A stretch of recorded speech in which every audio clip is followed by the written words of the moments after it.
Hello everybody, welcome back to the channel. This is another video on my solo wargaming project number 2, turn 4, between my Archaic Greeks versus the early Achaemenid Persians. 2,500 points, Clash of Empire rules by Great Escape Game.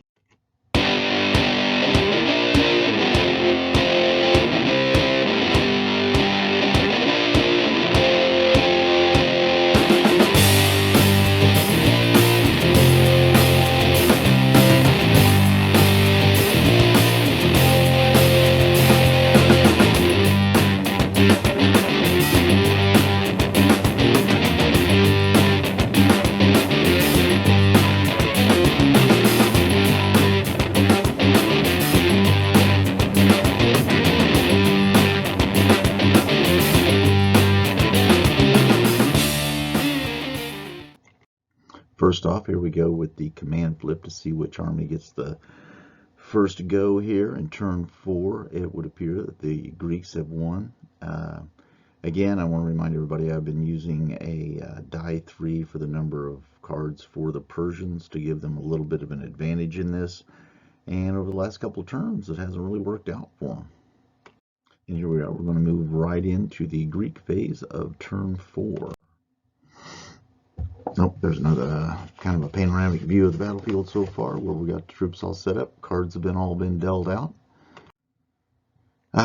Here's a look from one end all the way down to the other, so kind of have an idea of positioning where units are in case you can. I've got some few close-ups so you can kind of get the position in your mind where the units are at. All right, here we are in the orders phase.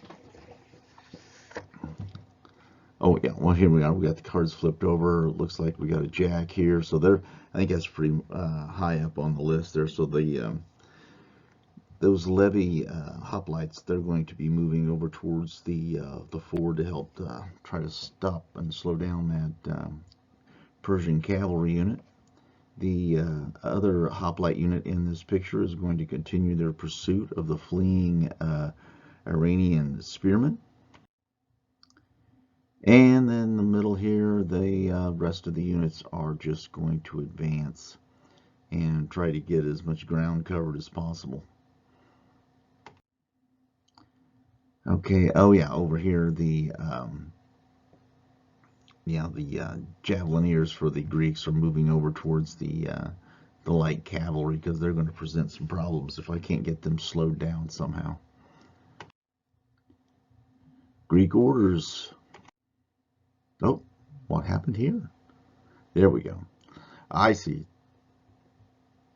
This actually shows the markers where they're going to move to. As you can see, here's the ford with the orange line there. Let's see.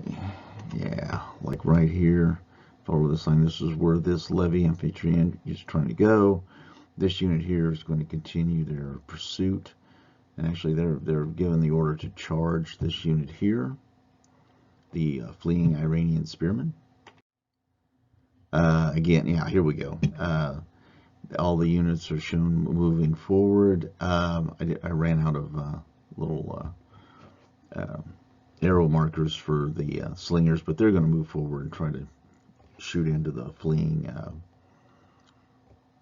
Iranian spearmen. Here we have the marker for the javelineers. They're moving over to the left to try to interdict with those horse archers. Yeah, there we go. I put one in there for the slingers so you can see that they are moving forward.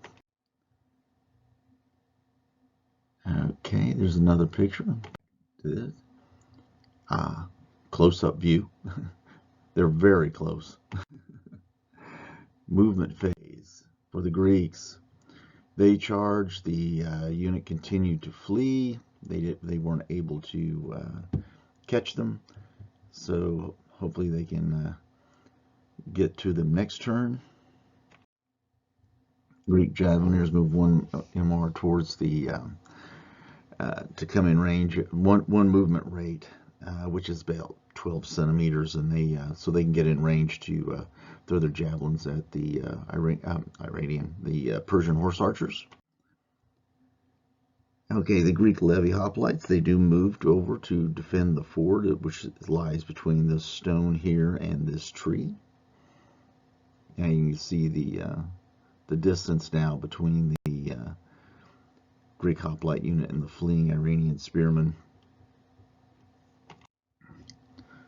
Yeah, there we go. Moving towards them. This picture is from a little bit further advanced. I just wanted to show them a little bit more of how close they get. Now the slingers move. Shooting phase. Yeah. With 7 shots, they didn't do a single wound. They hit them 3 times and could not roll a 4+. These dice are broken. Javelineers, they fire on the horse archers and do 2 wounds.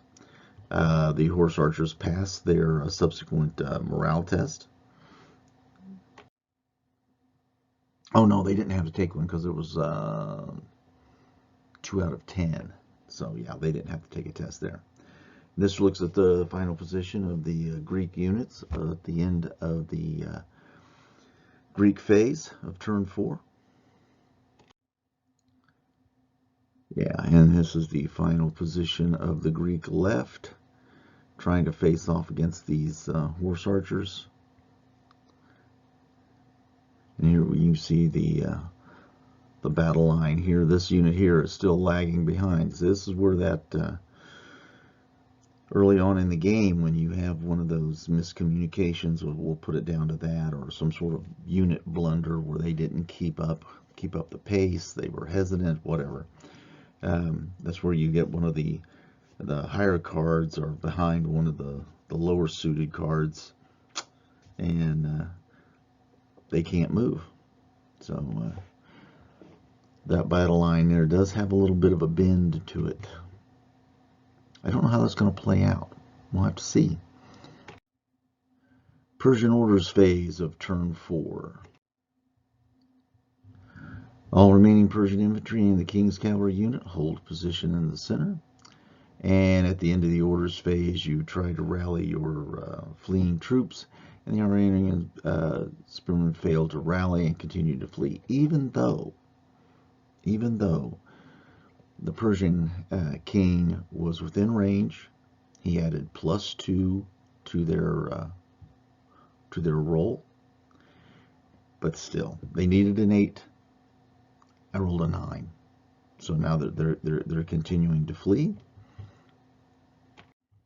Okay, here in this order phase, the orders for the Persian cavalry with the subcommander here is to charge across that ford and come to grips with the Greek levy hoplite unit. And the guard infantry over here on the left is going to do a kind of a wheel. And what they're going to wind up doing is trying to get a line right at the edge of the creek to take as few turns as they possible to try to get across this creek and maybe come to grips with these guys as well. But since this is rough ground, it's going to take 2 centimeters off their normal move, and it might take them at least 2 moves to get across that thing. Okay, so one thing we want to talk about here is, one, historically, they don't normally charge cavalry into the front of a phalanx. I mean, historically, that would be the last thing that you'd really want to do. But since time is of the essence here in the game, they need to get way over there. And what's going to happen is, if they don't, I don't think that Persian line is going to hold up very well. And 2, the tactical thing here, I could have held ground, because both of these units have bows, and both could have shot against this unit. If you take time to shoot and you don't do well, then you've wasted a whole turn. So so I don't know. So I chose, because of time is of the essence, to move across. Maybe if I was playing against another human opponent, depending on how the rest of the game was going, I would have taken that turn to shoot. But because it took this unit, this group right here, so long to get onto the table, they didn't start activating until last turn. That's really kind of put a I don't know, put the Persian army in kind of a bind, especially as far as time goes.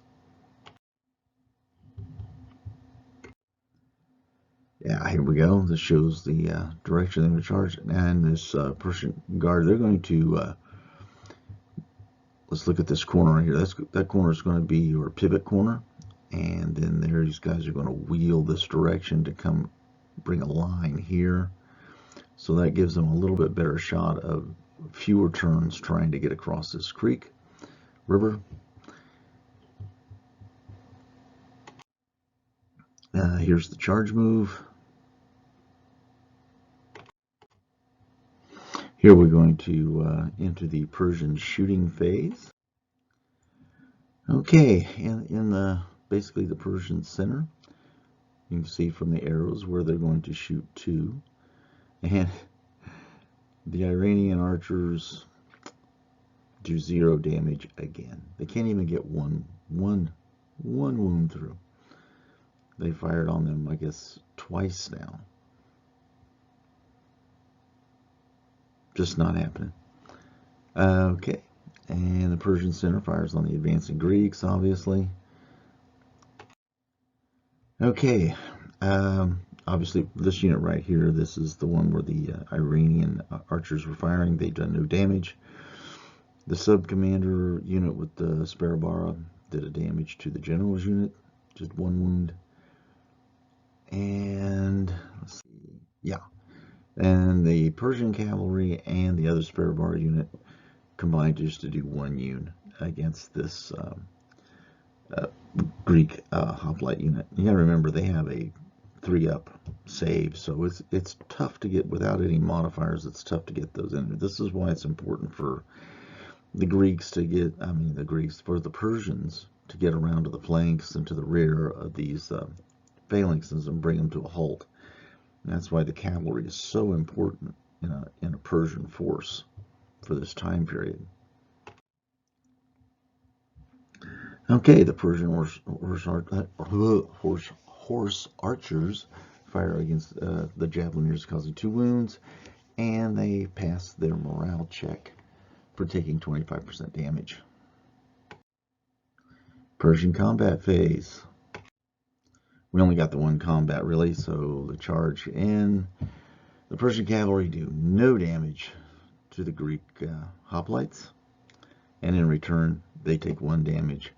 They lost the combat, but they passed their morale check, and so that brings us to the end of turn. Hey everybody, that brings us to the end of turn 4. Greeks are moving across the table, taking a lot of firepower from the Persians, but it's just bouncing off that heavy armor and those big shields.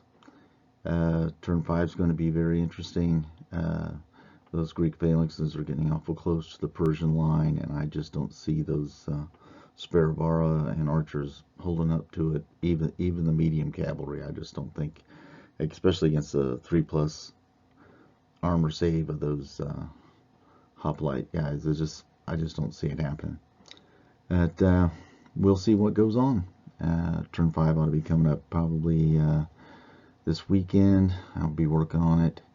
I hope everybody stays safe. If you want to subscribe, leave a comment.